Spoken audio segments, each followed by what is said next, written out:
Hai, masyarakat Kota Salatiga.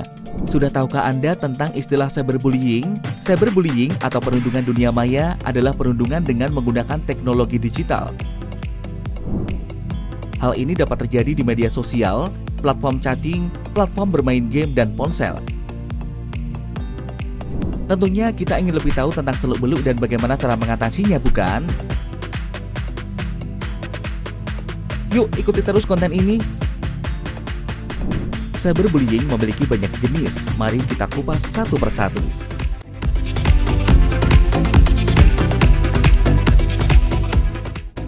Pertama adalah flaming. Flaming adalah tindakan provokasi, memicu amarah, mengejek, dan menyinggung pihak lain. Contoh nyata dari tindakan flaming adalah pesan teks yang berisi kata-kata frontal dan penuh amarah, sehingga korban merasa takut.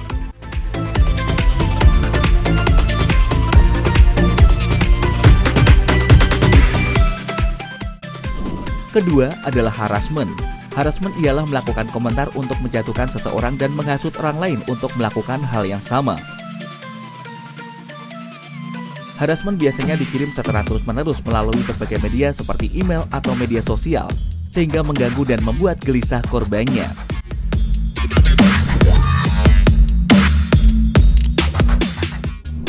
Berikutnya adalah denigration, yaitu tindakan sengaja mengumbar keburukan orang lain melalui internet. Denigration ini bisa merusak nama baik dan reputasi orang yang dibicarakan pada jejaring sosial tersebut.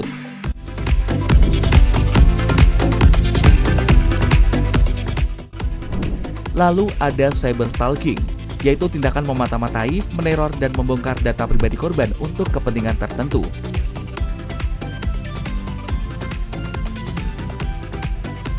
Cyberstalking ini dapat membuat korban terekspos privasinya, ketakutan, bahkan sampai dengan depresi.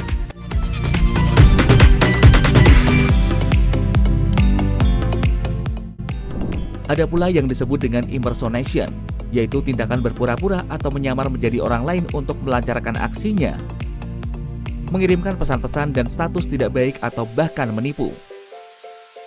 Biasanya, impersonation terjadi pada jejaring sosial dengan menggunakan akun palsu dan foto korban.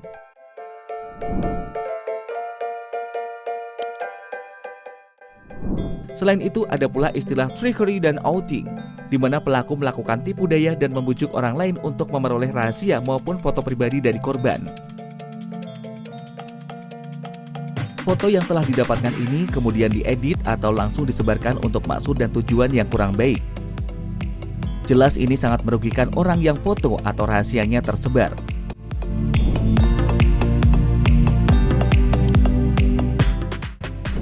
Kemudian ada pula yang disebut dengan hate speech, yaitu ujaran kebencian terhadap sesuatu hal yang menyinggung perasaan orang lain. Seringkali hate speech ini bersinggungan politik atau dengan suku, agama, ras, dan antar golongan atau sering disingkat sebagai SARA.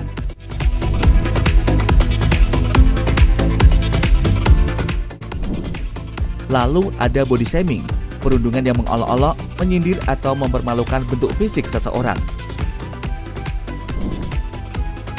Masih banyak jenis lain yang mungkin dapat menjadi bagian dari cyberbullying. Namun dengan mengerti beberapa jenis tersebut, setidaknya kita bisa mulai mendeteksi apabila kita mengalami cyberbullying.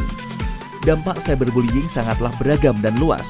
Mari kita bahas beberapa di antaranya. Dampak secara mental, yaitu merasa kesal, perasaan dikucilkan lingkungan, merasa bodoh, kehilangan kepercayaan diri atau marah.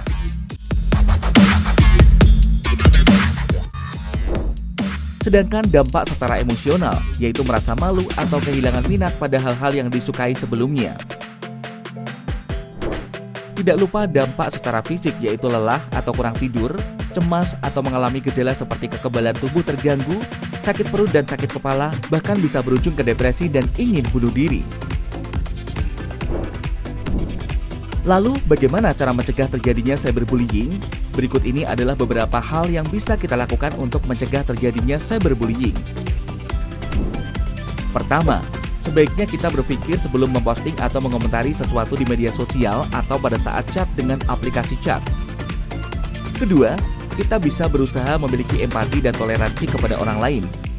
Ketiga, berhati-hatilah untuk tidak menyebarkan data-data pribadi yang sensitif, seperti alamat rumah, nomor telepon, atau nama keluarga yang dekat dengan kita. Keempat, coba kita atur privasi dari media sosial yang kita ikuti sesuai kebutuhan. Jangan semua hal dapat dilihat oleh semua orang yang belum menjadi teman kita atau jika belum saling follow. Terakhir, jangan lupa selalu untuk menghormati dan menghargai pihak lain, walau mereka berbeda pendapat, berbeda pandangan, atau tidak setuju dengan kita.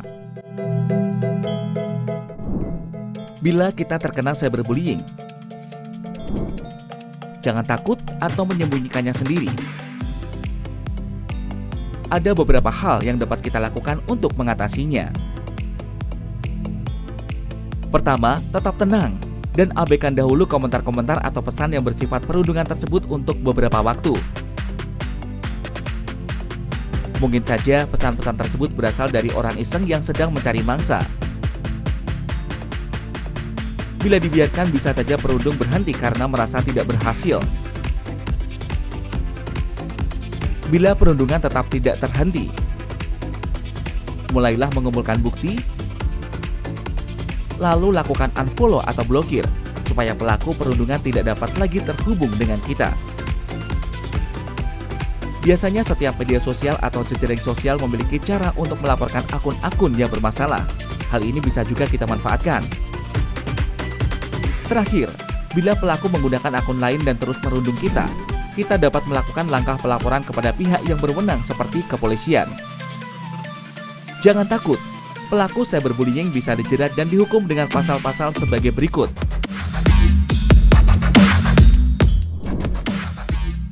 Undang-Undang Nomor 19 Tahun 2016 tentang perubahan atas Undang-Undang Nomor 11 Tahun 2008 tentang Informasi dan Transaksi Elektronik atau UU ITE.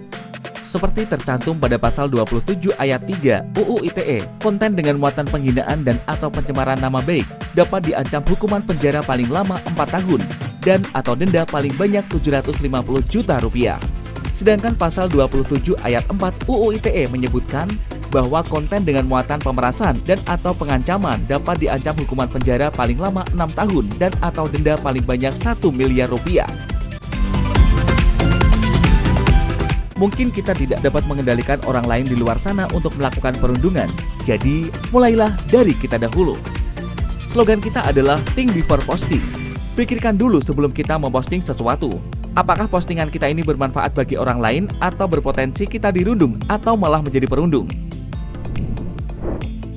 Informasi ini dipersembahkan oleh Dinas Komunikasi dan Informatika Kota Salatiga.